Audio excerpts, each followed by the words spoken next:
Policist sem postal zaradi ene in edine želje, vožnja z motornimi kolesi, se pravi to delo, ki ga sedaj opravljam, bi rekel, kot da mi je pisano na kožo.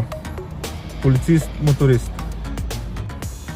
Moja kariera je dolga 19 let. Predtem nisem opravljal nobenega poklica, saj sem takoj po osnovni šoli odšel v srednjo šolo za policista v Tacen, tako da takoj po kadetski šoli sem se zaposlil v policiji.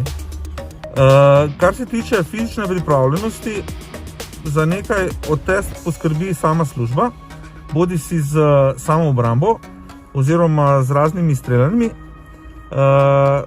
Predvsem pa mora policist največ narediti sam zase v prostem času. To je pa, bom rekel, na razne načine, bodisi kako pohodništvo, tek, nogomet, kolesarjenje in tako dalje. Kot sem že povedal, jaz sem se šolal oziroma se končal kadetsko šolo. Najbolj mi je pa ostalo v spominu red in disciplina, predvsem pa vzgoja v smeri pripadnosti službi, ki jo upravljamo. Iskreno povedano, da, doživel oziroma videl sem veliko tistega, kar so mi pripovedovali stari policisti.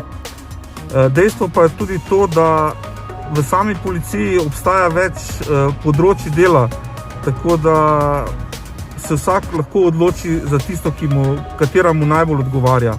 Bodisi delo po prometu, delo po kriminalu, delo z vodniki oziroma zasluženi psi, konjeniki in tako dalje.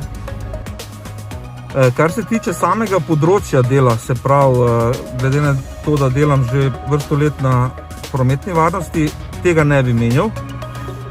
Kar se tiče, bom rekel, delovnega mesta, pa upam oziroma delam v smeri bodisi kakšnega vodja izmene, pomočnika komandirja oziroma mogoče kdaj še kaj višjega. Pravičnost je namreč tista lastnost, ki razlikuje dobro od slabega. To pa je v naši branži oziroma v našem poklicu zelo pomembna zadeva.